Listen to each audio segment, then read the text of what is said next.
Bienvenidos a ¿Qué pasó? El podcast donde vamos a intentar encontrar la respuesta a esta pregunta. O eso creo.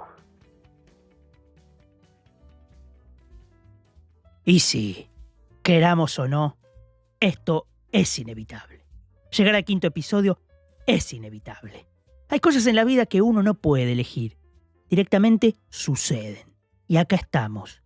Y como esas cosas que no pueden decidirse, un día salís del trabajo silbando bajito, un poco cansado porque tu jefe te rompió los huevos de más y te los dejó al pollé. Así que a la primer piedrita que ves, le pegás una patada. Y como debe ser, le pegaste una patada y te rompiste el pie. Y pegando el grito al cielo decís: ¿cómo mierda no se movió? ¿Qué está clavada en el suelo? Y te agachás a agarrarte el dedo gordo constatando a ver si todavía sigue en su lugar o se fue a dar una vuelta porque te lo reventaste. Y de paso, sin saber por qué, acercás tu mano para tocar ese objeto inmóvil. Pero para nada enojado, sino al contrario, fascinado. Lo acariciás como si fuera el anillo por el cual Gollum en El Señor de los Anillos se volvió loco. De pronto, te encontrás acariciando tu dedo gordo y al mismo tiempo ese oscuro objeto del deseo con forma de piedra. Intentás levantarla, pero pesa 1 tonelada, así que parás un taxi y le pedís al taxista que te ayude a subirla. Entre los dos, haciendo malabares, terminan pudiendo cargarla. Pero cuando la suben al auto pareciera como que se subió un elefante. Los amortiguadores se bajan, el auto por poco casi toca el suelo, y cuando arranca y hace la primer cuadra rechina que parece un burro en celo. Durante la mitad del viaje, ni palabra con el chofer. Algo raro se respiraba en el aire, una suerte de atmósfera cargada de misterio. Al final el tipo rompe el hielo y te dice, haciéndose el gracioso: veo que encontraste oro. Y vos te reís algo nervioso, como recibiendo la broma que ni cosquillas te hace, y como perseguido, vaya a saber por qué, pensás en tus adentros: este me la quiere robar. Así que te haces el boludo y le decís: sí, oro, sí. Te quedás un cachito en silencio y sin dejarle meter bocado le inventás una típica como haciéndote el interesante. Es para un trabajo de la universidad. El tipo te mira por el espejo retrovisor y hace una mueca que a vos por lo menos te dejó todo claro. Habrá pensado: pobre desgraciado, es faltito, este no pasa del primer año. Pero bueno, ¿sabes qué? No importa. Que piense lo que quiera, la cosa era que no pregunte más y así fue. Todo el viaje en tercera por colectora. Al bajar le decís: discúlpeme, si le doy unos pesos, ¿no me ayuda a subirla? Y el tipo buena onda acepta. La suben, le pagás una propina de lo más generosa y por poco le cerrás la puerta en la cara. Como podés vas rodando la piedra y te encerrás en el baño. La ponés abajo de la ducha, por instinto, no me preguntes por qué, pero la mandás abajo del agua, y de pronto un sonido misterioso brota del objeto.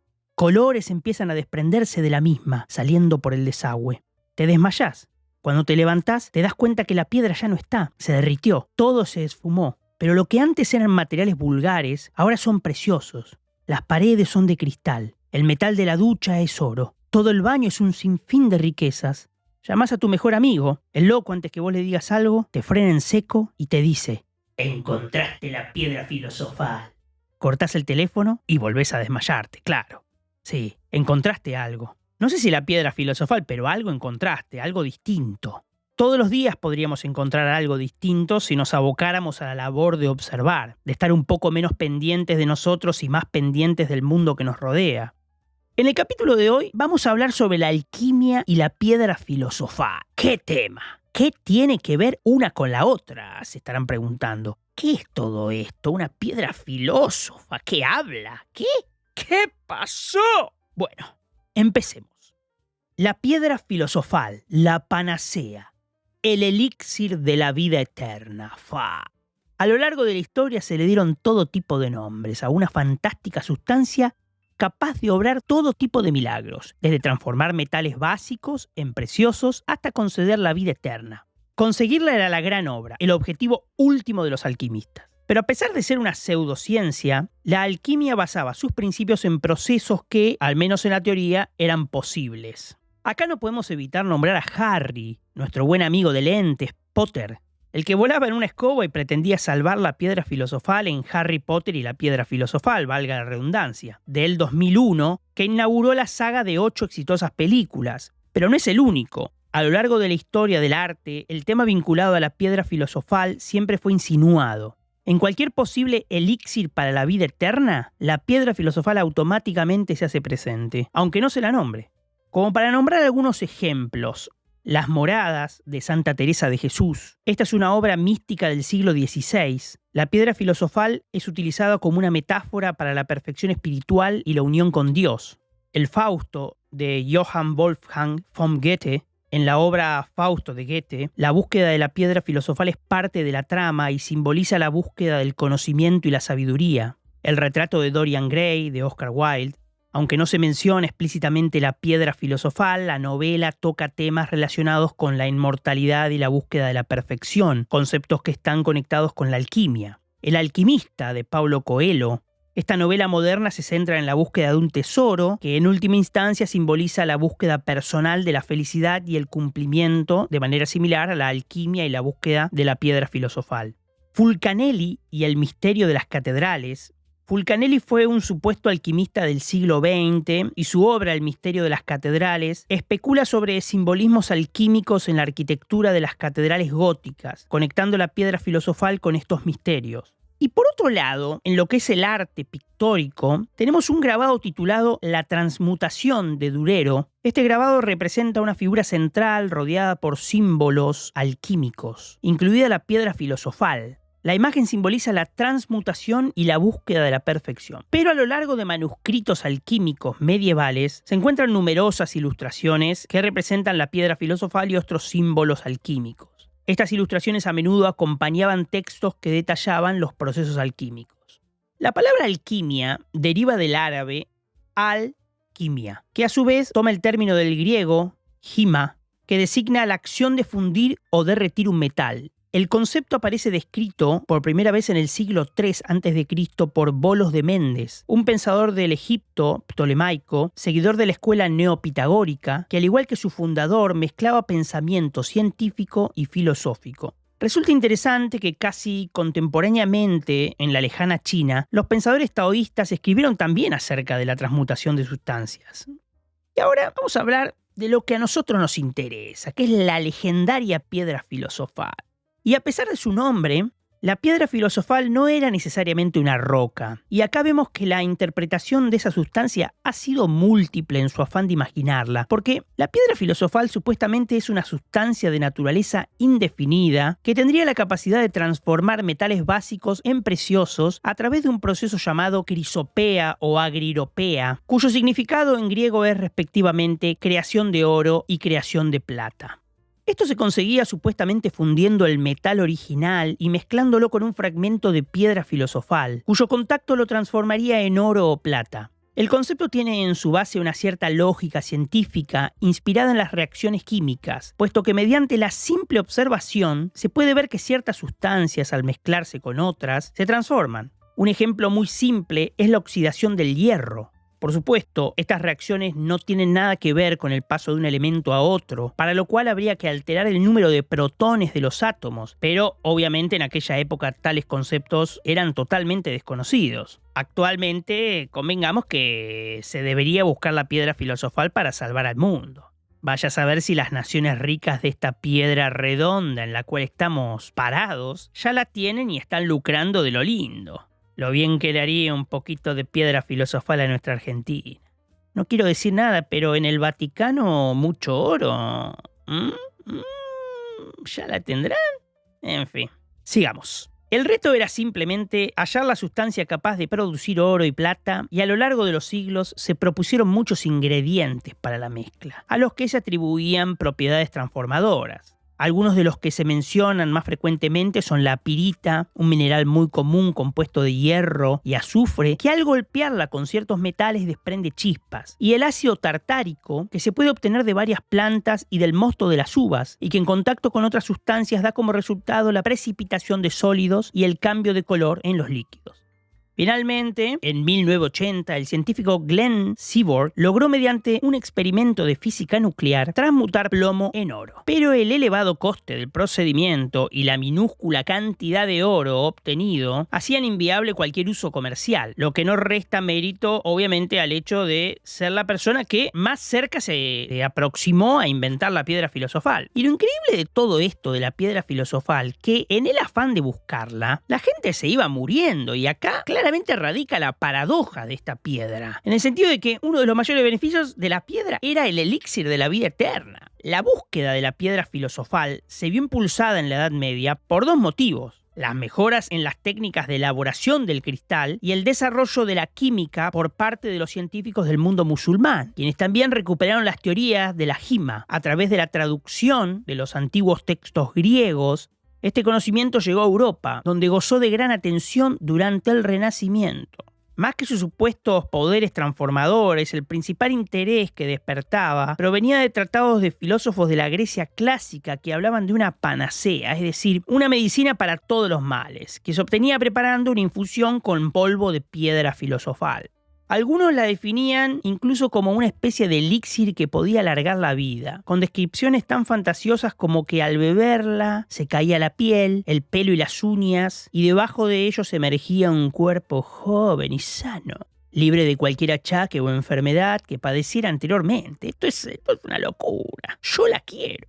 Los más aventurados, incluso, afirmaban que después de beber el líquido ya no se necesitaba ingerir ningún alimento y el individuo se volvía inmortal. Dame dos. Yo compro. A esa época pertenece el que seguramente sea el alquimista más famoso, Nicolas Flamel, un escribano y librero parisino que afirmó, entre otras fantasiosas fanfarronadas, haber descubierto realmente la piedra filosofal y haber logrado la inmortalidad gracias a ella. Mirá vos. Si alguno se lo creyó, debió de quedar muy decepcionado cuando Flamel murió en 1418. Otro nombre de obligada mención es el de Paracelso, seudónimo de Theophrastus Bombast von Hohenheim, en el siglo XVI. Este médico suizo despojó la alquimia de parte de su componente mágico y dio un primer paso hacia una aproximación científica, lo que se considera el nacimiento de la farmacia moderna. Y con esto último, mis amigos, mis amigas, nos empezamos a despedir de este quinto capítulo, pensando ahora sí en lo que significa la alquimia, pero acercándola a algo que podríamos llamarla la alquimia del hombre, ese afán por querer modificarlo todo a su paso. Y el carácter especialmente destructivo que tiene nuestra especie. Tenemos bosques y los talamos. Tenemos oxígeno y lo contaminamos. Tenemos ríos y los rellenamos para ganarle tierra al río. También matamos animales y comemos milanesas. Y de verdad, es tragicómico, pero reímos para no llorar. Somos los modificadores seriales del orden establecido. El otro día leí un cuento con un tinte fuerte de humor negro, titulado La carne, del gran escritor cubano Virgilio Piñera, el cual se los recomiendo y pueden encontrarlo en internet sin ningún problema. Básicamente es la historia de los habitantes de un pueblo que viven de comer su propia carne. Y no voy a seguir contándoselo porque me gustaría que lo puedan leer ustedes. Pero esa metáfora es un poco la metáfora de la alquimia y de lo que decíamos al principio de este episodio. Porque en ese afán de mirarnos a sí mismos, nos devoramos lentamente. El tiempo nos devora. Y como dice Borges, hasta que Dios, que sabe de alquimia, lo convierte en polvo, en nadie, en nada y en olvido. Viktor Frankl, neurólogo, psiquiatra y filósofo austríaco, sobreviviente del exterminio nazi, en una de sus obras más conocidas, El hombre en busca de sentido, un libro alquímico que tiene la capacidad de generar la alquimia en quien lo lee, escribe dos frases, entre montones que son maravillosas, que a mí me parecieron destacables y que tienen relación con lo que venimos hablando en este episodio. La primera dice: cuando ya no somos capaces de cambiar una situación, tenemos el desafío de cambiarnos a nosotros mismos. Y la otra dice: el hombre no existe simplemente, sino que siempre decide cuál será su existencia, en qué se convertirá en el momento siguiente. Del mismo modo, todo ser humano tiene la libertad de cambiar en cualquier instante. Y pienso en base a esto que en vez de empecinarnos en invertir todo el tiempo que invertimos en intentar modificar cada cosa que se nos pone enfrente, lo invirtiéramos en navegar el mundo interno tan rico que nos abunda, seríamos seguramente por lo menos mejores personas. Podríamos ayudar al otro, aceptar al otro, pero el cambio está primero en uno. Comúnmente no miramos el interior del tarro. Primero siempre miramos el tarro. Por eso buscamos cambiarnos la cara, ponernos las tetas, una nariz más de muñeca o muñeco, comprarnos la mejor ropa, tener el mejor auto, hasta que no alcanza y queremos ya ser mejor que el otro a toda costa y destruirlo. Claro, guerras, pobreza y un largo etcétera. Pero quiero decirles, amigos, que el cambio es en uno. Y no específicamente externo, sino interno. Y no hace falta que se los diga porque ustedes ya lo saben. Es navegar los ríos tumultuosos del alma, pero también hacer la plancha en los estanques de la calma. No quiero irme sin compartir con ustedes un poema del grandioso Jorge Luis Borges, del cual les spoileé una partecita hace un minuto, porque podemos decir muchas cosas de Borges, pero es innegable su genio. Y no podemos irnos sin nombrarlo, porque Borges fue en su literatura un buscador incansable de la piedra filosofal. No porque la nombre en sus escritos, pero sus objetos mágicos, como por ejemplo el libro de arena guardado en la Biblioteca Nacional de Buenos Aires, o el Aleph, son objetos como la piedra filosofal que nos incitan a creer que existe una recóndita posibilidad de que ese suceso inusual suceda, que no se pierda la magia del contenido en pos de la triste ruina de las formas. Y el poema de Borges se titula El alquimista y dice algo así. Lento en el alba, un joven que han gastado la larga reflexión y las avaras vigilias, considera ensimismado los insomnes braseros y alquitaras. Sabe que el oro, ese Proteo, acecha bajo cualquier azar como el destino. Sabe que está en polvo del camino, en el arco, en el brazo y en la flecha. En su oscura visión de un ser secreto que se oculta en el astro y en el lodo, late aquel otro sueño de que todo es agua que vio Tales de Mileto. Otra visión habrá, la de un eterno Dios cuya ubicua faz es cada cosa, que explicará el geométrico Spinoza en un libro más arduo que el Averno. En los vastos confines orientales del azul palidecen los planetas, el alquimista piensa en las secretas leyes que unen planetas y metales, y mientras cree tocar enardecido el oro aquel que matará la muerte, Dios, que sabe de alquimia, lo convierte en polvo, en nadie, en nada y en olvido. Les mando un fuerte abrazo. No se olviden por favor de suscribirse y compartir el podcast. Nos estaremos viendo entonces en el próximo episodio de... ¡Chao!